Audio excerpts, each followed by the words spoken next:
अस्सलामुअलैकुम। तो आज से हम अपनी 10th क्लास की सीरीज स्टार्ट करेंगे, मैथमेटिक्स की series. Class 10th chapter number 1, और चैप्टर नंबर 1 का नाम है क्वाड्रेटिक इक्वेशन।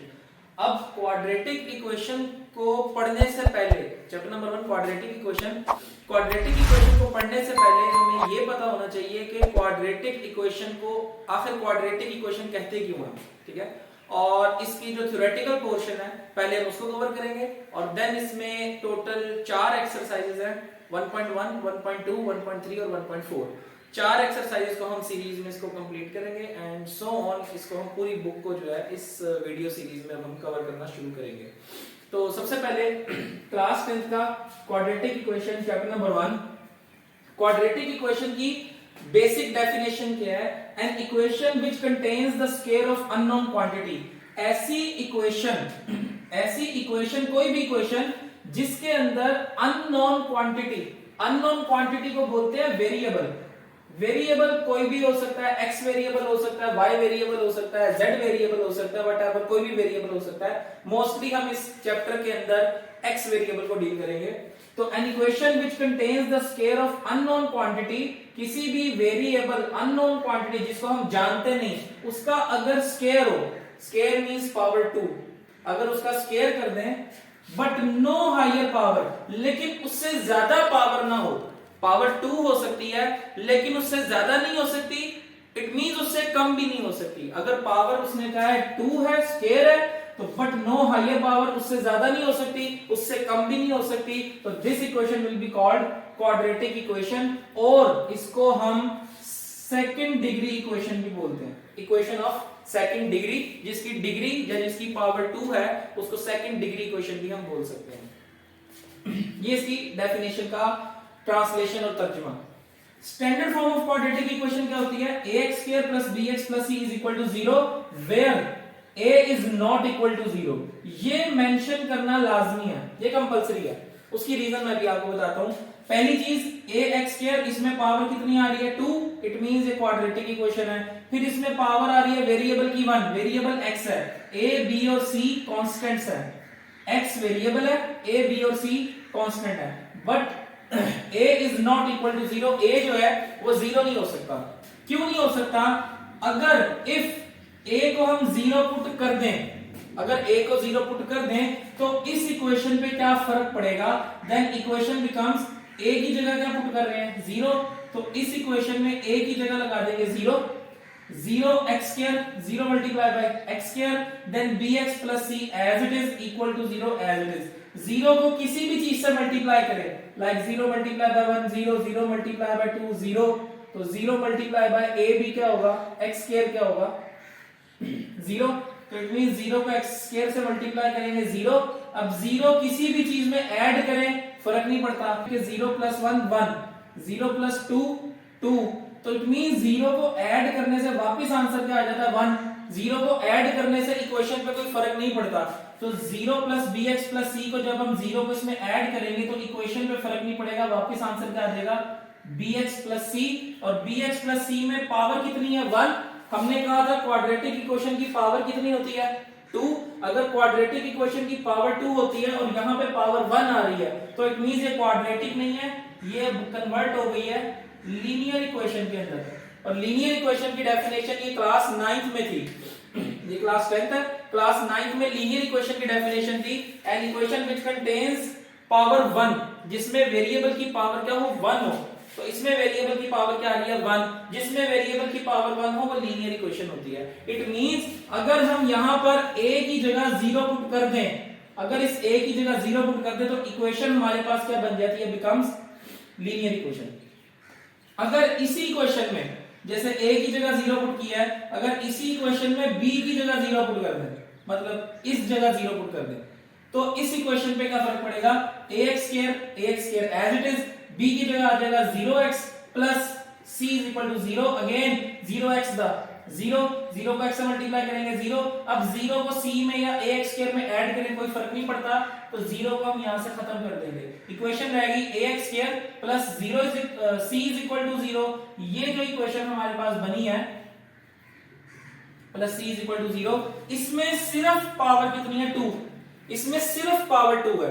इसमें जो स्टैंडर्ड फॉर्म थी पावर 2 भी थी, पावर 1 भी थी, पावर 1 भी थी, इसमें सिर्फ पावर के 2। इसलिए ऐसी इक्वेशन जिसमें वेरिएबल की पावर सिर्फ 2 हो, ओनली 2, ऐसी इक्वेशन को हम बोलते हैं प्योर क्वाड्रेटिक इक्वेशन। ये प्योर क्वाड्रेटिक है, इसमें किसी और वेरिएबल की कह लें मिलावट नहीं है, इंप्योरिटी नहीं है, इसलिए ये प्योर क्वाड्रेटिक इक्वेशन हमारे पास आती है। इसके बाद कुछ क्वेश्चन हैं जो बोर्ड में आते हैं एज एन एमसीक्यूज, शॉर्ट भी आ सकता है बट ज्यादातर ये एमसीक्यूज में आते हैं। How many methods to solve quadratic equation, किसी भी क्वाड्रेटिक इक्वेशन को सॉल्व करने के कितने मेथड हैं? 3 मेथड्स होते हैं, by factorisation method, by completing square method, by quadratic formula. ये जो हमारे पास फैक्टराइजेशन का मेथड है, ये हमारे पास एक्सरसाइज 1.1 का क्वेश्चन नंबर 2 है। बाय कंप्लीटिंग स्क्वायर मेथड, ये हमेशा लॉन्ग क्वेश्चन में आता है बोर्ड के अंदर, पेपर के अंदर क्वेश्चन में मोस्ट प्रोबेबली ज्यादातर चांसेस इस मेथड के होते हैं, और ये हमारे पास आएगा एक्सरसाइज 1.1 क्वेश्चन नंबर 3, सारा कंप्लीटिंग स्क्वायर के ऊपर। देन बाय क्वाड्रेटिक फार्मूला, ये हमारे पास आएगा एक्सरसाइज 1.2 सारी, एक 1.2 जितनी भी है सारी क्वाड्रेटिक फार्मूलास के ऊपर है। देन 2 क्वेश्चन और, how many terms are there in quadratic equation, एक क्वाड्रेटिक इक्वेशन में टोटल टर्म्स कितनी होती हैं? स्टैंडर्ड फॉर्म क्या है? ax square plus bx plus c is equal to 0, एक टर्म, 2 टर्म, तीसरी टर्म, तो टोटल टर्म्स कितनी हुई? 3। अब हम कोई भी इक्वेशन लिख सकते हैं इसकी बेस पे, 7x square plus 2x plus 1 is equal to 0, 1 2 3, तो हमारे पास टोटल टर्म्स कितनी है? 3। अच्छा, 2 क्वेश्चन इसमें काफी कंफ्लिक्शन आती है और स्टूडेंट्स गलत भी कर देते हैं समटाइम्स। यहां पर लिखा है how many terms are there in quadratic equation, MCQs में ऑप्शन होगी 1 2 3 4, तो 3 ऑप्शन जो है वो ट्रू है। यहां लिखा है how many roots of quadratic equation, एक क्वाड्रेटिक इक्वेशन के कितने रूट्स होते हैं? रूट्स को हम बोलते हैं आंसर्स। जो रूट्स का वर्ड है ये आंसर्स के लिए हम यूज कर सकते हैं। तो एक क्वाड्रेटिक इक्वेशन के हाउ मेनी रूट्स, कितने आंसर होते हैं? 2 आंसर हो सकते हैं, एक क्वाड्रेटिक इक्वेशन के 2 आंसर हो सकते हैं। हमें कैसे पता लगेगा 2 ही होंगे? हमें कैसे पता लगेगा कि आंसर 2 ही आएंगे? जितनी वेरिएबल की पावर होती है इक्वेशन के अंदर, जितनी वेरिएबल की पावर होती है उतने उस इक्वेशन के आंसर्स आते हैं या रूट्स आते हैं। तो हमारे पास क्वाड्रेटिक इक्वेशन की पावर कितनी होती है? यहां पर भी देखा है स्क्वायर, अननोन क्वांटिटी का स्क्वायर होता है, पावर अगर 2 है, पावर अगर 2 है तो हमारे पास आंसर भी कितने आएंगे? 2 आंसर आएंगे। अगर पावर 3 हो किसी भी क्यूबिक इक्वेशन की, क्यूबिक पॉलिनोमियल की, पावर क्यूबिक का मतलब है 3, तो उसके आंसर कितने आएंगे? 3 आएंगे। लीनियर इक्वेशन हो तो उसके आंसर्स 1 आएंगे। इसको प्रूफ भी कर लेते हैं। लीनियर इक्वेशन का मैं प्रूफ करवा देता हूं, जिसमें पावर 1 हो तो आंसर 1 आता है। क्वाड्रेटिक इक्वेशन का अगली एक्सरसाइज 1.1 में जब हम जाएंगे तो हमारे पास ऑटोमेटिकली आंसर 2 आ रहे होंगे, तो इसका प्रूफ नेक्स्ट एक्सरसाइज में हो जाएगा।